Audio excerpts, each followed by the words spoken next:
गुरुत्वाकर्षण, ठीक है, ये पढ़ रहे हो। इसमें आपको पढ़ाया जा चुका है कि पृथ्वी पर गुरुत्वीय त्वरण कितना है, या पृथ्वी का गुरुत्वीय त्वरण कहाँ पे कैसे वर्क करता है। आपने पढ़ा है कि जो पृथ्वी का गुरुत्वीय त्वरण स्मॉल जी की बात कर रहे हैं, ठीक है, स्मॉल जी वो पृथ्वी के भिन्न भिन्न स्थानों पर भिन्न भिन्न पाया जाता है।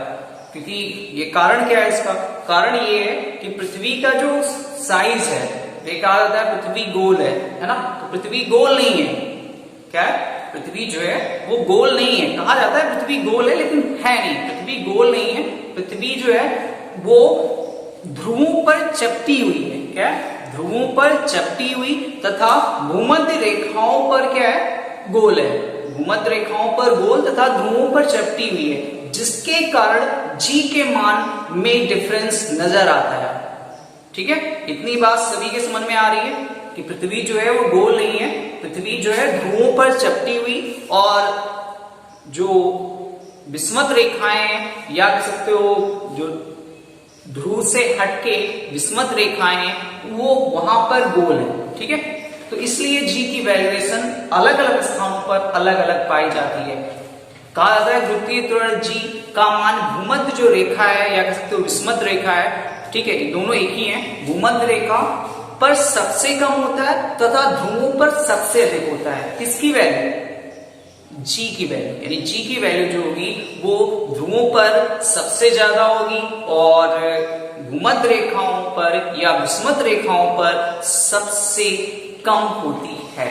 उसके बाद अगर हमें मान लीजिए जी की वैल्यू निकालनी हो तो कैसे निकालेंगे, तो बता रहे हैं आपको हम कि गुरुत्वीय त्वरण, क्या बोलते हैं इसको, गुरुत्वीय त्वरण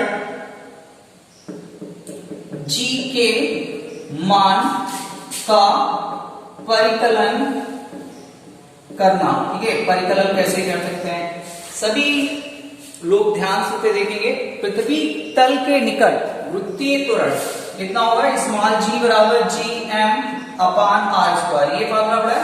स्मॉल जी बराबर, अभी आपको पढ़ाया गया था कि गुरुत्वीय त्वरण व गुरुत्वाकर्षण, ठीक है, में संबंध, स्मॉल जी और कैपिटल जी में संबंध आपको निकाल के बताया गया। ये संबंध आता था कि स्मॉल जी बराबर होता है capital G capital M upon R square होता है। परंतु हम लोग जानते हैं, परंतु पृथ्वी का जो गुरुत्वाकर्षण है वो आपको लिखाया गया या पढ़ाया गया 6.67 गुणे 10 की पावर -11 न्यूटन मीटर स्क्वायर पर किलोग्राम, ये होता है। ठीक है, स्क्वायर, और पृथ्वी का जो अपना द्रव्यमान है वो 6 गुणे 10 की पावर 24 किलोग्राम की पृथ्वी है। ठीक है, और पृथ्वी की जो त्रिज्या है वो हम कैपिटल आर से लिखते हैं, ठीक है, या आर ई से लिखते हैं। ठीक है, तो इसकी वैल्यूएशन 6.4 बाई 10 की पावर 6 मीटर है।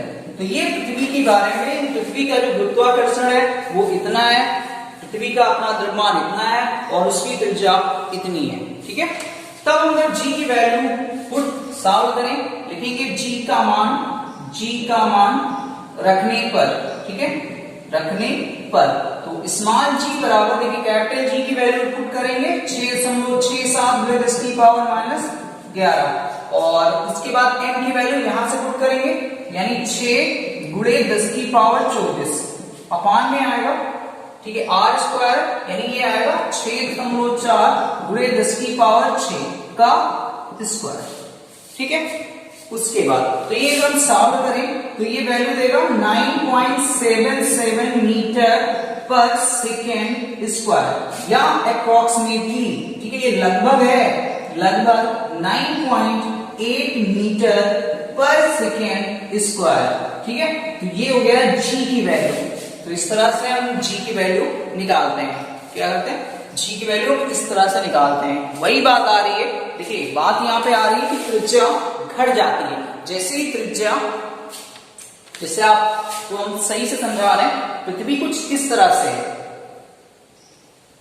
देखिए ये जो है ये पृथ्वी है। आप देखिए भूमध्य रेखाएं जो हैं वहां पे, या विषमत रेखाएं जो हैं, ये वाली विषमत रेखा या भूमध्य रेखाएं होती हैं। ठीक है, अगर आप इस तरह से खींचे तो ये वाली भूमध्य रेखा या विषमत रेखा, ये वाले ध्रुव है। ये आपका मान लीजिए मानना क्या है, ये आपका उत्तरी ध्रुव है जिसको हम नॉर्थ पोल बोलते हैं, उसको हम साउथ पोल बोलते हैं फॉर दक्षिणी ध्रुव। ठीक है, तो यहाँ पे चपटी हुई है। तो अगर बात करें यहाँ से केंद्र जो है, यहाँ की जो त्रिज्या होगी वो ज्यादा होगी, और जाहिर सी बात जब त्रिज्या ज्यादा होगी तो जी की वैल्यू कम हो जाएगी, जी की वैल्यू क्या हो जाएगी, कम हो जाएगी। और जब तो इसका मतलब है भूमध्य रेखाओं पर जो जी की वैल्यू होगी वो कम होगी, क्या होगी, कम होगी। ठीक है, जबकि यहाँ से यहाँ की त्रिज्या जो होगी वो कम होगी क्योंकि चपटी हुई है, क्या चपटी हुई है। ठीक है, चपटने का मतलब समझ रहे हो।